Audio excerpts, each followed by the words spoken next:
जय श्री कृष्णा। राधे राधे। आप सभी का दिन शुभ और मंगलमय हो। आज सुनिए कार्तिक मास महात्म्य में आगे का अध्याय। आज के अध्याय की शुरुआत हम भगवान श्री कृष्ण की सच्ची भक्त कर्माबाई की कथा के साथ करते हैं। तो चलिए कथा का रसपान करते हैं। कर्माबाई को मारवाड़ की मीरा भी कहा जाता है। जब जब भगवान कृष्ण का उल्लेख आता है तो कर्मा का नाम भी आ ही जाता है। वे भगवान की महान भक्त थी और भगवान श्री कृष्ण उनके हाथ से प्रतिदिन भोग ग्रहण कर भोग की थाली रिक्त कर देते थे। राजस्थान के नागौर जिले की मकराना तहसील में एक गांव है कालवा। इस गांव में जीवन राम ठूडी के घर 1615 ईस्वी में एक पुत्री का जन्म हुआ। भगवान से बहुत मन्नतें मांगने के बाद इसका जन्म हुआ था। नाम रखा गया कर्मा। कर्मा के चेहरे पर एक अनोखी आभा रहती थी। जीवन राम स्वयं धार्मिक पुरुष एवं अनन्य कृष्ण भक्त थे। उन्होंने भगवान के नाम मदन मोहन से अपने घर में कृष्ण भगवान का मंदिर बनवा रखा था। वे प्रतिदिन भगवान कृष्ण की पूजा करते और भोग लगाते तथा भगवान को भोग लगाने के बाद ही भोजन ग्रहण करते। यह उनके घर का नित्य का नियम था। इसी प्रकार समय बीतता गया। कर्माबाई प्रतिदिन अपने पिताजी को श्री कृष्ण भगवान की पूजा करते देखती, उनको भोग लगाते देखती। यही सब देखते सीखते कर्माबाई का बचपन बीता जा रहा था। अतः बचपन से ही उसे नन्ही कर्मा में भाव भक्ति की संस्कार थे। इन्हीं संस्कारों के बीच पलते बढ़ते कर्मा 13 वर्ष की हो गई। एक बार जीवन राम को कार्तिक पूर्णिमा स्नान के लिए पुष्कर जाना था। उनकी पत्नी भी उनके साथ जा रही थी। वे कर्मा को भी साथ ले जाना चाहते थे, लेकिन एक समस्या आ गई। उनकी अनुपस्थिति में भगवान को भोग कौन लगाता। इसीलिए उन्होंने कर्मा को यह जिम्मेदारी सौंपी और बोली, पुत्री, हम दोनों पुष्कर स्नान के लिए जा रहे हैं। तुम सुबह भगवान को भोग लगाना और उसके बाद ही भोजन करना। कर्मा ने यह जिम्मेदारी सहर्ष स्वीकार कर ली। माँ पिता के तीर्थ यात्रा पर जाने के बाद कर्मा ने सुबह स्नान आदि कर बाजरे का खिचड़ा बनाया और पूजा के लिए अपने घर में बने भगवान के मंदिर के समीप आ गई। भोग की थाल भगवान के सामने रखकर तत्पश्चात हाथ जोड़कर बोली, हे प्रभु, भूख लगे तो भोग लगा हुआ है, आप भोग ग्रहण कर लेना। तब तक मैं घर के और काम कर लेती हूँ। इसके बाद वह काम में जुट गई। बीच बीच में वह थाली देखने आती, लेकिन भगवान ने खिचड़ा नहीं खाया था। बहुत देर के बाद भी जब भगवान जी ने भोग ग्रहण नहीं किया तो उसे चिंता हुई कि क्या पता भगवान जी को खिचड़ी में स्वाद ही ना आ रहा हो, इसीलिए ग्रहण नहीं कर रहे। कर्मा मन ही मन सोचने लगी कि इसमें घी की या गुड़ की कमी रह गई क्या। फिर जाकर उसने और घी और गुड़ मिलाया और वहीं बैठ गई, लेकिन भगवान ने फिर भी भोग ग्रहण नहीं किया। तब मायूस होकर कर्मा ने कहा कि हे प्रभु, आप भोग ग्रहण कर लीजिए। माँ बापू पुष्कर नहाने गए हैं, आपको भोग लगाने अभी कुछ दिन वो लोग नहीं आ पाएंगे। आपको भोग लगाने की जिम्मेदारी मुझे दी गई है, इसीलिए जब तक आप भोग नहीं लगाएंगे तब तक मैं खाना नहीं खाऊंगी। परंतु भगवान जी ने फिर भी भोग ग्रहण करना शुरू नहीं किया। फिर कर्मा उनसे शिकायत करते हुए बोली, माँ पिताजी जब आपको भोग लगाते हैं तब तो आप भोग ग्रहण कर लेते हैं, फिर आज क्यों भूखे बैठे हैं। इतनी देर हो गई है, खुद भी भूखे बैठे हैं और मुझे भी भूखा रखा है। यह सब बोलकर वह भगवान के भोग ग्रहण कर प्रतीक्षा करने लगी। परंतु यह क्या, अब तो सुबह से दोपहर समाप्त हो शाम हो चली थी। भूखी कर्मा अब रुआसी हो गई और दुखी होकर रोते हुए बोली, हे भगवान जी, आप ग्रहण कर लीजिए भोग, अन्यथा मैं भी भूखी रह जाऊंगी। अंततः कान्हा के काठ की मूर्ति से आवाज आई, कर्मा, तुमने पट बंद नहीं किया तो मैं भोग ग्रहण कैसे करूं। यह सुनकर कर्मा ने पट खींचकर ओट कर दी। फिर भगवान ने भोग ग्रहण कर लिया। भगवान श्री कृष्ण ने खिचड़े का भोग ग्रहण किया और थाली पूरी खाली हो गई। कर्मा ने पलट कर देखा तो भोग की थाली में भोग नहीं बचा था। तब कर्मा बोली, भगवान जी, इतनी सी तो बात थी, पहले ही बता देते, खुद भी भूखे रहे और मुझे भी भूखे रखा। इसके बाद कर्मा ने खिचड़ा खाया। अब तो प्रतिदिन कर्मा खिचड़ा बनाती है और भगवान जी भोग ग्रहण करने आते। इसी बीच उन्हें लगने लगा कि उन्हें सबसे पहले भगवान को भोग लगा देना चाहिए, क्या पता उन्हें जल्दी भूख लग जाती हो। कर्मा बाई मन ही मन सोचती है कि साफ सफाई नहाने धोने के कारण भगवान के भोग में देरी हो जाती होगी और वो भूखे ही रह जाते होंगे। फिर वह सबसे पहले उठकर भोग बनाती और प्रभु को भोग लगा देती, फिर अपने दिन भर के काम करती। कुछ दिनों बाद कर्मा बाई के माता पिता तीर्थ से लौट आए। आते ही पिता ने अपनी लाडली पुत्री से पूछा, पुत्री तुमने किसी भी दिन भगवान को भूखा तो नहीं रखा? कर्मा बोली, नहीं पिताश्री, मैंने भगवान जी को प्रतिदिन भोग लगाया। फिर जब माँ रसोई घर में गई तो देखा जाते समय तो गुड़ का मटका पूरा भरा था, अब खाली कैसे हो गया। उन्होंने कर्मा को बुलाया और पूछा, पुत्री गुड़ कहाँ है? कर्मा ने बतलाया कि रोज भगवान श्री कृष्ण उनके पास आते और खिचड़े का भोग ग्रहण करते हैं, कहीं मिठास कम ना हो जाए इसीलिए खिचड़े में गुड़ कुछ ज्यादा डाल दिया। उसने पहले दिन हुई परेशानी के बारे में भी बता दिया। कर्मा ने कहा, भगवान जी ने बहुत देर तक ग्रहण ही नहीं किया था भोग, फिर पट बंद करने पर किया। यह सुनकर माता पिता चकित रह गए। वे जिन ईश्वर की आशीर्वाद हेतु इतनी दूर तीर्थ यात्रा पर गए थे, जिन्हें पाने के लिए लोग न जाने क्या क्या करते हैं, कहाँ कहाँ ढूंढते हैं, वे भगवान उनकी बेटी के हाथ से उनके घर में खिचड़ा खाते हैं, यह कैसे संभव है। उन्हें चिंता भी हुई कि बेटी बावली तो नहीं हो गई है। ये भी सोच लिया कि क्या पता कर्मा ने ही पूरा गुड़ खा लिया हो। इस पर कर्मा ने कहा, अगर आपको यकीन नहीं है तो कल देख लीजिएगा, मैं खुद भगवान को भोग लगाऊंगी। इस आश्चर्य से वे रात भर सो नहीं पाए। दूसरे दिन कर्मा ने खिचड़ा बनाया और मंदिर में भोग की थाली रखकर पट बंद कर दिया और बोली, हे भगवान जी, जो लोग नहीं मान रहे कि मैंने आपको ही गुड़ और घी खिलाया है, अब आप भोग खाकर स्वयं सिद्ध कर दीजिए। भक्त की पुकार सुनकर भगवान को आना ही था और कान्हा जी खिचड़ा खाने आ गए। जब पट खुला तो जीवन राम और उनकी पत्नी आश्चर्यचकित थे कि भोग की थाली में भोग बचा ही नहीं है। फिर कर्मा का जीवन प्रतिदिन भोग लगाते ही निकला। कुछ समय बीता, उसके बाद कर्मा के माता पिता का देहांत हो गया। तब वे एक दिन अपने कान्हा की मूर्ति साथ लेकर तीर्थटन के लिए निकल पड़ी, परंतु भगवान श्री कृपा से उन्हें हर दिन खिचड़ा बनाने के संसाधन मिल ही जाते और वे प्रतिदिन कान्हा को खिचड़ा खिला देती। तीर्थाटन करती हुई देवी कर्मा भगवान जगन्नाथ की नगरी पहुंच गई और वहीं रहने का मन बना लिया। वहां भी रोज भगवान को खिचड़े का भोग लगाती और पट बंद कर देती। भगवान भी प्रतिदिन उनके भोग को ग्रहण करते। जिस दिन उन्होंने पहली बार जगन्नाथपुरी में खिचड़ा बनाया, उसी दिन उनके पास से जा रहे एक बालक ने उनसे कहा, माता घी की बड़ी अच्छी सुगंध आ रही है, क्या भोजन बचा है? देवी कर्मा ने कहा, हाँ बालक बचा है, तुम बैठो मैं तुम्हें देती हूँ। यह कहकर देवी कर्मा ने उस बालक के लिए भी खिचड़ा लगा दिया। बालक पूरे मन से स्वाद लेकर खा रहा था। देवी कर्मा को यह देखकर सुख की अनुभूति हो रही थी। उस बालक ने खाते खाते पूछा, माता अगर मैं कल आऊंगा तो भी मुझे तुम खिचड़ा खिलाओगी? यह सुनकर देवी कर्मा मुस्कुराई और बोली, हाँ पुत्र, तुम यदि प्रतिदिन आओगे तो मैं तुम्हें प्रतिदिन खिचड़ा खिलाऊंगी, तुम निसंकोच आना। यह सुनकर बालक प्रसन्न हुआ और प्रतिदिन देवी कर्मा के पास खिचड़ा खाने आया करता था। एक दिन जब वह बालक खाना खाकर जा ही रहा था, तभी उसने देखा कि एक साधु बाबा वहां आकर देवी कर्मा से कह रहे थे कि हे देवी, आप बहुत धार्मिक महिला हैं, भगवान को प्रतिदिन भोग लगाकर खाती हैं, परंतु इन सब के भी नियम होते हैं। आपको बिना नहाए ऐसा नहीं करना चाहिए, आप तो भगवान की परम भक्त लगती हैं। सो हे देवी, प्रतिदिन साफ सफाई करने के बाद ना धोकर ही भगवान का भोग बनाया करें और लगाया करें। यह सुनकर देवी कर्मा ने उनको हाथ जोड़कर प्रणाम किया और कहा, साधु बाबा, आप जैसा कह रहे हैं मैं वैसा ही करूंगी। मैं इस बात से अनभिज्ञ थी। फिर साधु बाबा वहां से चले गए। अगले दिन से देवी कर्मा साफ सफाई कर नहा धोकर भोग बनाने लगी, परंतु अब भोग लगाने में देरी हो जाती और जब तक भोग नहीं लगता उस बालक को भी भोजन नहीं मिलता। बालक आकर माता से कहता, माता देर हो रही है, भूख लगी है, भोजन दो। माता कहती, थोड़ी देर रुक जा लल्ला, मैं दे रही हूँ। बालक जल्दी जल्दी खाकर भाग जाता।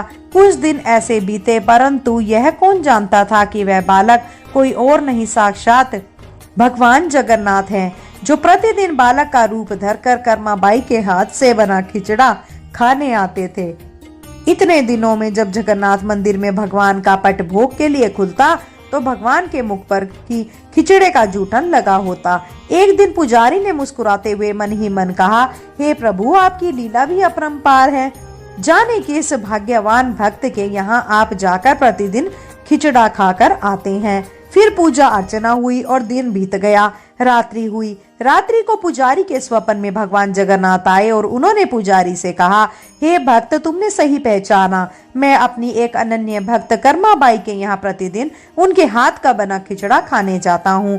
वह मुझे बिल्कुल अपने पुत्र सा लाड करती हैं।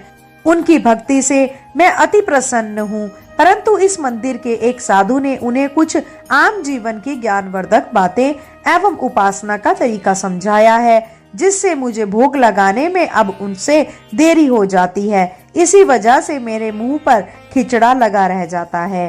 प्रभु की लीला भी अपरंपार है। वह तो सर्वव्यापी है। एक ही समय अलग अलग स्थान पर हो सकते हैं, परंतु मुख पर खिचड़ा लगाने की लीला उन्होंने इसीलिए रची ताकि पुजारी के मन में यह प्रश्न उठे।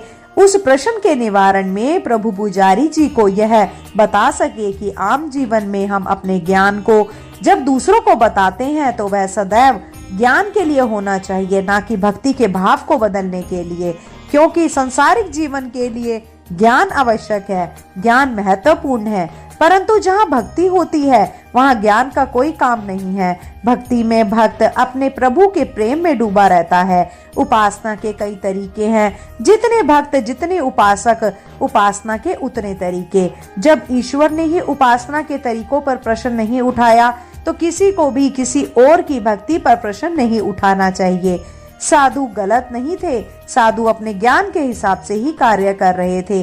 वह सही थे, परंतु उन्हें यह नहीं पता था कि जो महिला प्रभु को बिना नहलाए खाना देती है उसका भाव कितना और कैसा था। मेरे प्रभु को जल्दी खाना मिल जाए, वह भूखे ना रह जाए, और यह प्रेम भाव प्रभु के लिए हर नियम से ऊपर था। इन बातों को सुनकर पुजारी जी ने साधु बाबा को बुलवाकर यह बात कही। साधु बाबा को भी अपनी गलती का एहसास हुआ कि वह भगवान और भक्त के बीच में आ रहे थे, और उन्होंने बिना समय गवाए माता कर्मा के पास जाकर कहा कि हे देवी, आप जैसे प्रभु को पहले भोग लगाती थी वैसे ही लगाइए। मैं आपकी भक्ति नहीं समझ पाया, इसीलिए मुझे क्षमा करें।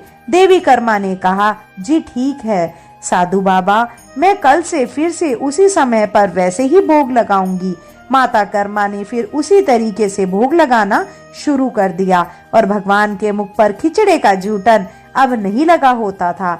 ऐसे ही कई वर्ष बीत गए। एक दिन पुजारी जी ने देखा कि भगवान की आंखों में आंसू बह रहे हैं और वह भोग ग्रहण नहीं कर रहे हैं। तब उन्होंने मन ही मन फिर से पूछा, हे प्रभु, ऐसा कौन सा अपराध हुआ हमसे कि आपने भोग ग्रहण नहीं किया और आपकी आंखों से आंसू बह रहे हैं।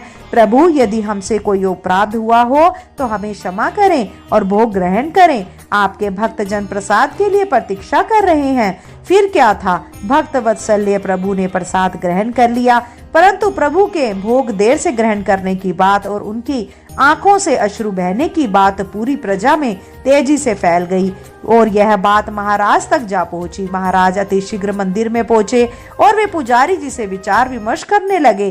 फिर उन दोनों ने भगवान के पास हाथ जोड़कर विनती करी, हे प्रभु, कृपा हमें बतलाइए कि इस बात का क्या संकेत है। रात्रि पहर जब वह सो रहे थे तब भगवान राजा के सपने में आए और उन्होंने कहा कि मेरी एक अनन्य भक्त थी कर्माबाई, जो प्रतिदिन मुझे खिचड़े का भोग लगाती थी और मैं प्रतिदिन उसके यहाँ बालक रूप में जाकर खाया करता था। परंतु आज उन्होंने अपने अंतिम श्वास लिए और मुझ में सदैव के लिए लीन हो गई। अब मुझे बालक की तरह प्रेम कौन करेगा, मुझे खिचड़ा कौन खिलाएगा। यह सुन महाराज ने सपने में ही भगवान से कहा कि प्रभु, आज से प्रतिदिन आपके भोग में कर्माबाई का खिचड़ा भी चढ़ेगा। यही सपना उन्होंने अपने दरबार में सुनाया और उसी दिन से भगवान जगन्नाथ के भोग में कर्माबाई का खिचड़ा भी चढ़ने लगा। यह थी भक्त कर्माबाई की कथा और उनके खिचड़े से जुड़ी प्रभु की लीला। बोलो जय श्री कृष्णा, राधे राधे। जय श्री जगन्नाथ जी महाराज की। अब आइए श्रवण करते हैं आज का अध्याय। कार्तिक मास महात्म्य, अध्याय 24। लिखवाओ से निज दया से सुंदर भाव बताकर, कार्तिक मास 24वां अध्याय सुनो सुधाकर। राजा पृथु बोले, हे मुनि श्रेष्ठ, आपने तुलसी के इतिहास, व्रत, महात्म्य के विषय में कहा।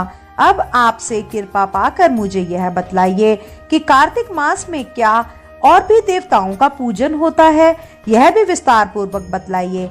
नारद जी बोले, पूर्व काल की बात है, सहसा पर्वत पर सर्विकर में धर्मदत्त नामक विख्यात कोई धर्मज्ञ ब्राह्मण रहते थे। एक दिन कार्तिक मास में भगवान विष्णु के समीप जागरण करने के लिए वे भगवान के मंदिर की ओर चले। उस समय एक पहर रात बाकी थी। भगवान के पूजन की सामग्री साथ लिए जाते हुए ब्राह्मण ने मार्ग में देखा कि एक भयंकर राक्षसी आ रही है। उसका शरीर नंगा और मांस रहित था। उसके बड़े बड़े दांत, लपकती हुई जीभ और लाल नेत्र देखकर ब्राह्मण भय से थर्रा उठे। उनका सारा शरीर कांपने लगा। उन्होंने साहस करके पूजा की सामग्री और जल से ही उस राक्षसी के ऊपर प्रहार किया। उन्होंने हरि नाम का स्मरण करके तुलसी दल मिश्रित जल से उसको मारा था, इसीलिए उसका सारा पातक नष्ट हो गया। अब उसे अपने पूर्व जन्म के कर्मों के परिणाम स्वरूप प्राप्त हुई दुर्दशा का स्मरण हो आया। उसने ब्राह्मण को दंडवत प्रणाम करके इस प्रकार कहा, ब्राह्मण, मैं पूर्व जन्म के कर्मों के फल से इस दशा को पहुंची हूँ। अब मुझे किस प्रकार उत्तम गति प्राप्त होगी? धर्मदत्त ने उसे इस प्रकार प्रणाम करते हुए कहा। धर्मदत्त ने उसे इस प्रकार प्रणाम करते देखकर आश्चर्यचकित होते हुए पूछा, किस कर्म के फल से तुम इस दशा को पहुंची हो? कहाँ की रहने वाली हो? तुम्हारा नाम क्या है और आचार व्यवहार कैसा है? ये सारी बातें मुझे बताओ। उस राक्षसी का नाम कलहा था।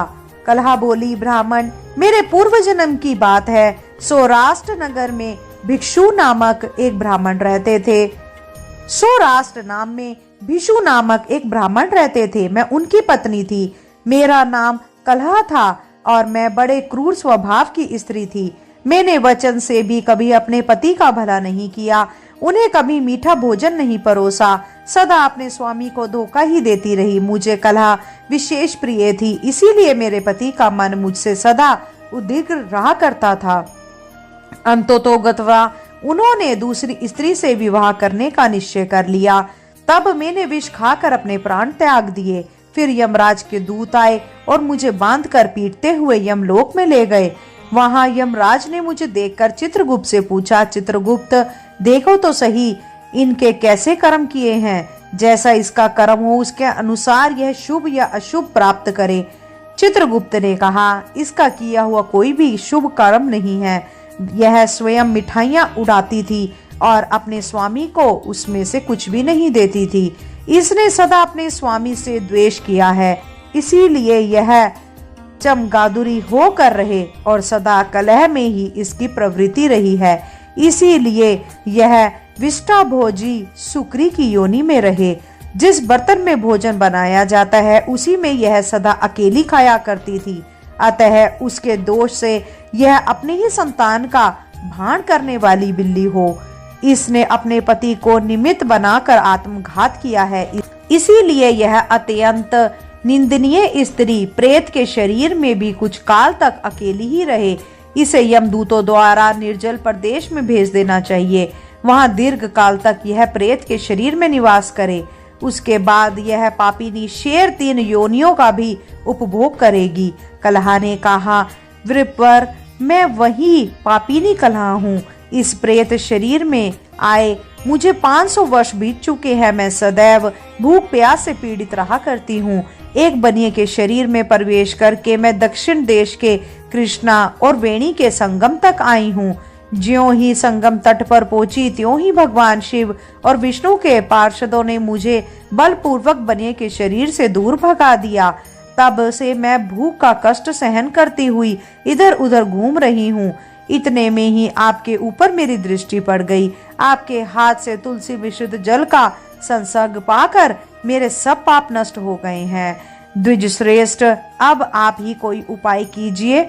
बताइए, मेरे इस शरीर से और भविष्य में होने वाली भयंकर 3 योगनियों से किस प्रकार से मुक्त होंगी। कलह का यह वचन सुनकर धर्मदत्त अपने पिछले कर्मों और वर्तमान अवस्था को देखकर बहुत दुखी हुआ। फिर उसने बहुत सोच विचार करने के बाद कहा, धर्मदत्त के कथन की कथा का वर्णन 25वें अध्याय में किया गया है। कार्तिक मास महात्म्य अध्याय 25। सुना प्रश्न ऋषियों का और बोले सूत जी ज्ञानी। 25वें अध्याय में सुनो श्री हरि की वाणी। धर्मदत्त जी का कथन 24वें कथा का आगे वर्णन सुनिए। तीर्थ में दान और व्रत आदि सत्कर्म करने से मनुष्य के पाप नष्ट हो जाते हैं, परंतु तू तो प्रेत के शरीर में है, अतः उन कर्मों को करने की अधिकारिणी नहीं है। इसीलिए मैंने जन्म से लेकर अब तक जो कार्तिक का व्रत किया है उसके पुण्य का आधा भाग मैं तुझे देता हूँ, तू उसी से सदगति को प्राप्त हो जा। इस प्रकार कहकर धर्मदत्त ने द्वादशार मंत्र का श्रवण कराते हुए तुलसी मिश्रित जल से ज्यों ही उसका अभिषेक किया, त्यों ही वह प्रेत योनि से मुक्त हो प्रज्वलित अग्निशिखा के समान तेजस्वनी एवं दिव्य रूप धारिणी देवी हो गई और सौंदर्य में लक्ष्मी जी की समानता करने लगी। तदंतर उसने पृथ्वी पर दंड की भांति गिरकर ब्राह्मण देवता को प्रणाम किया और हर्षित होकर गदगद वाणी में कहा, हे द्विज श्रेष्ठ, आपके प्रसाद से आज मैं इस नरक से छुटकारा पा गई। मैं तो पाप के समुद्र में डूब रही थी और आप मेरे लिए नौका के समान हो गए।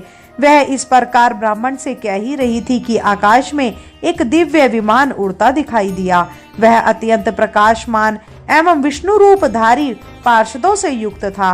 विमान के द्वार पर खड़े हुए पुण्यशील और सुशील ने उस देवी को उठाकर श्रेष्ठ विमान पर चढ़ा लिया। तब धर्मदत्त ने बड़े आश्चर्य के साथ उस विमान को देखा और विष्णु रूपधारी पार्षदों को देखकर साष्टांग प्रणाम किया। पुण्यशील और सुशील ने प्रणाम करने वाले ब्राह्मण को उठाया और उसकी सराहना करते हुए कहा कि हे द्विज श्रेष्ठ, तुम्हें साधुवाद हो, क्योंकि तुम सदैव भगवान विष्णु के भजन में तत्पर रहते हो, दीनों पर दया करते हो, सर्वज्ञ हो तथा भगवान विष्णु के व्रत का पालन करते हो। तुमने बचपन से लेकर अब तक जो कार्तिक व्रत का अनुष्ठान किया है उसके आधे भाग का दान देने से तुम्हें दुगना पुण्य प्राप्त हुआ है और सैकड़ों जन्मों के पाप नष्ट हो गए हैं। अब यह बैकुंठ धाम में ले जा रही है। तुम भी इस जन्म के अंत में अपनी दोनों स्त्रियों के साथ भगवान विष्णु के बैकुंठ धाम में जाओगे और मुक्ति प्राप्त करोगे। धर्मदत्त, जिन्होंने तुम्हारे समान भक्ति पूर्वक भगवान विष्णु की आराधना करी है वे धन्य और कृतकृत्य है। इस संसार में उन्हीं का जन्म सफल है। भली भांति आराधना करने पर भगवान विष्णु देहधारी प्राणियों को क्या नहीं देते हैं। उन्होंने ही उत्तानपाद के पुत्र को पूर्व काल में ध्रुव पद पर स्थापित किया था। उनके नामों का स्मरण करने मात्र से समस्त जीव सदगति को प्राप्त होते हैं। पूर्व काल में ग्रह गृहस्थ गजराज उन्हीं के नामों का स्मरण करने से मुक्त हुआ था। तुमने जन्म से लेकर जो भगवान विष्णु को संतुष्ट करने वाले कार्तिक व्रत का अनुष्ठान किया है उससे बढ़कर ना यज्ञ है, ना दान और ना ही तीर्थ है। वृपवर, तुम धन्य हो, क्योंकि तुमने जगत गुरु भगवान विष्णु को प्रसन्न करने वाला कार्तिक व्रत किया है, जिसके आधे भाग के फल को पाकर यह स्त्री हमारे साथ भगवान लोक में जा रही है। बोलो श्री हरि विष्णु भगवान की जय। यह अध्याय यहीं तक था। दोस्तों, अब आरंभ करते हैं तुलसी माता की आरती। आप भी बड़े श्रद्धा भाव से, बड़े प्रेम से माता तुलसी की आरती कहिए। तुलसी महारानी नमो नमो, हरि की पटरानी नमो नमो, धन तुलसी पूर्ण तप कीनो, शालिग्राम बनी पटरानी, जाके पत्र मंजरी कोमल, श्रीपति कमल चरण लपटानी। तुलसी महारानी नमो नमो, हरि की पटरानी नमो नमो, धूप दीप नैवेद्य आरती, पुष्पन की वर्षा बरसानी, 56 भोग 36 व्यंजन, बिन तुलसी हरि एक न मानी। तुलसी महारानी नमो नमो, हरि की पटरानी नमो नमो, सभी सखी मैया तेरो यश गावे, भक्ति दान दीजे महारानी। नमो नमो तुलसी महारानी, तुलसी महारानी। नमो नमो तुलसी महारानी, नमो नमो हरि की पट रानी, नमो नमो। बोलो तुलसी माता की जय, श्री हरि विष्णु भगवान की जय। आज के लिए इतना ही। यह अध्याय यहीं समाप्त होता है। कल फिर एक नए अध्याय के साथ, नई जानकारी के साथ आपको मिलते हैं। अगर आपको यह कथा और यह अध्याय का रसपान करते हुए आनंद की अनुभूति हुई हो तो कृपया करके इस वीडियो को लाइक और शेयर करें। अगर चैनल पे नए हैं तो इस चैनल को सब्सक्राइब अवश्य करें। जब तक के लिए जय श्री कृष्ण, राधे राधे।